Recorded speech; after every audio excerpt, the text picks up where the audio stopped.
un passaggio con Carlo Monai sulla questione che Roberto Molinaro definisce del relativismo, più volgarmente del buonismo, cioè che si tende ad accettare tutto sommato, tutto quel che passa al convento, anzi la moschea.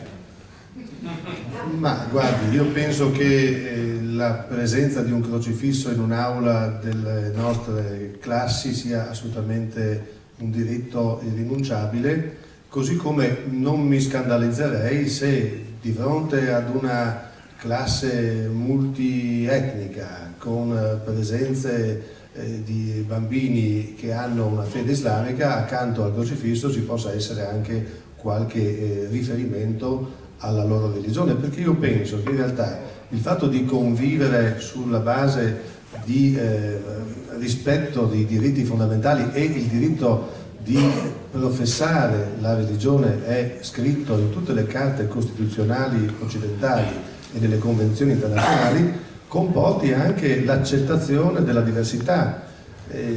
Io oggi ho gioito nel sentire che i nostri responsabili di governo abbiano trovato l'accordo per far progredire il processo di Costituzione europea che probabilmente a dicembre verrà finalmente alla luce, perché questo è un elemento di grande forza politica per garantire la pace e diffondere i principi di libertà, di pari dignità nel resto dell'Europa. Per esempio il tema della Turchia in Europa, che penso molti di voi guardino con molta diffidenza, certamente Martinelli penso non sarà assolutamente d'accordo. Lei è d'accordo? Io sono molto d'accordo, perché? Perché nel momento in cui la Turchia dovesse entrare in Europa, è la Turchia che deve adeguarsi ai principi dell'acquis communautaire. È la Turchia, ma scusate, signori, mi permettete una cosa. Chi deve fare lo sforzo più grande per entrare in Europa non siamo noi, è la Turchia, perché se la Turchia per esempio ha già dovuto abrogare la pena di morte, che invece fino a qualche anno fa era praticata diffusamente, è perché c'è questo processo di avvicinamento a quelli che sono i nostri valori.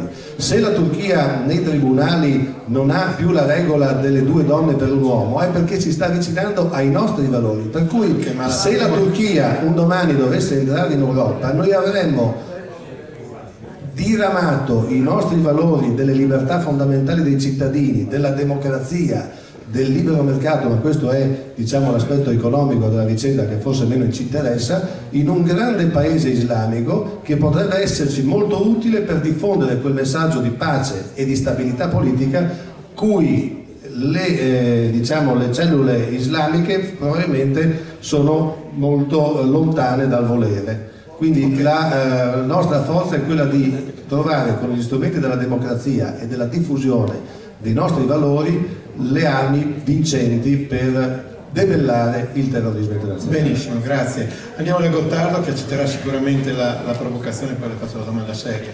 Quante donne ha visto col burka in Friuli? Quante donne ha visto col burka? Non lo so, però mi ha fatto... No, non ne ha viste. Non ne ho mai viste. Ecco, allora faccio la domanda. Forse qualche volta ragioniamo anche per luoghi comuni. Infatti il problema del burka uno se lo deve porre nel momento in cui qualcuno te lo chiede. La vicenda di Treviso, quando Rosy Bindi dice che è un passo in avanti, che è un rispetto della religiosità, eccetera, sono francamente preoccupato, perché io credo che ormai la nostra comunità abbia acquisito un comune sentire, delle regole, dei comportamenti, eccetera. Io credo che se 2 donne viaggiano con il burka è perché sono schiave di una cultura, e sono schiave di regole che invece vanno aiutate ad essere superate, perché non credo che una donna viaggi volentieri con il burka dentro una comunità nella quale tutti gli altri si comportano in maniera diversa. Ecco, io immagino che comunque se prendono consapevolezza la vivono come una sorta di schiavitù. Ecco, consentimi una battuta sulla Turchia. Sì. Ecco, io credo che dobbiamo confondere Istanbul con il resto della Turchia e dobbiamo riflettere su una questione che a me ha fatto molto riflettere.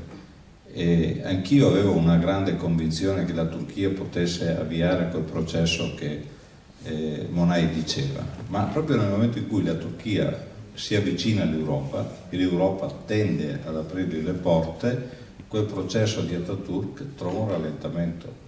E oggi il problema vero su cui ci stiamo interrogando è di una Turchia che sta in qualche maniera islamizzandosi, ed è la dimostrazione allora che la tesi sostenuta da Monai non è probabilmente vera, cioè nel senso che ci sono dei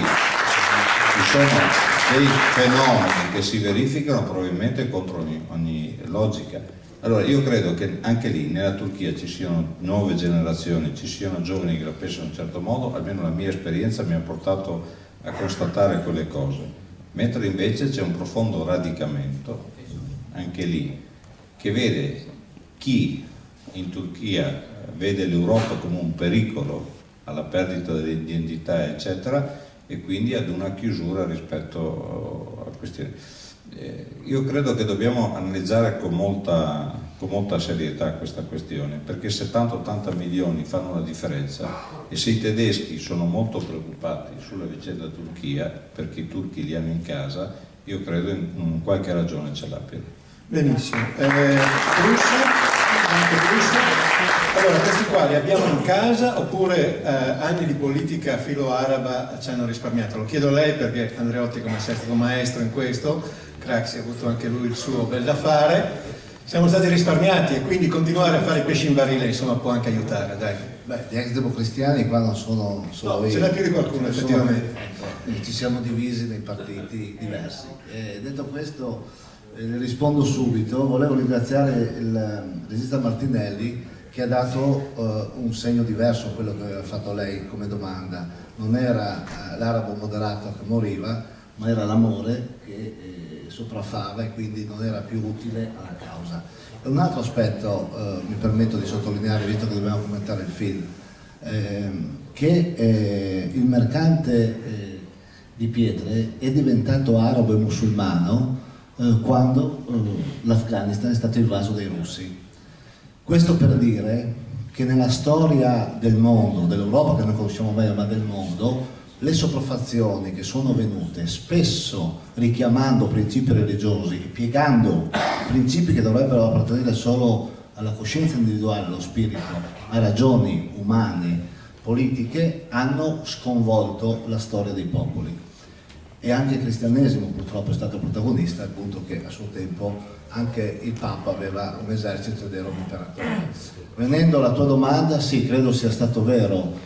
Andreotti, o la politica che lui ha espresso, sicuramente ha preservato l'Italia, non so se in maniera giusta, ma comunque ha preservato l'Italia da essere il crocevia di possibili attentati, come era già avvenuto. Il crocevia lo è di sicuro, non fanno gli attentati. Perché sicuramente, io però non penso che noi italiani siamo solo buonisti. Noi italiani abbiamo una storia ricca perché bene o male appartiene, si è fatta tesoro di tante culture. Abbiamo un limite forse, quello di avere anche il Vaticano qua, che è una grande ricchezza, ma a volte un limite.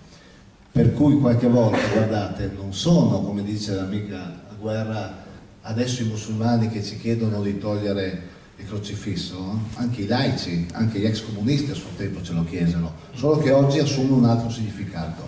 Quindi io credo che se noi ci convinciamo che questi possono venire, ma giustamente alle nostre regole, devono comunque essere una minoranza in un paese, perché sarebbe sconvolto il mondo se un domani l'Italia o un paese europeo avesse una maggioranza, per cui alcune regole vanno fatte. Posso anche tollerare il burqa, non infibulazione, quindi io credo che una società matura possa e debba imporre alcune regole, pur non vietando l'accesso. Naturalmente non è tollerabile quello che ha ricordato Martinelli, che dopo aver costruito delle moschee ci sia qualcuno che, non solo perché a Roma potrebbe essere stato anche utile, inciti a distruggere i cristiani. Questo non è tollerabile. Va bene, allora Cristian Franzi, andiamo a concludere. Si può.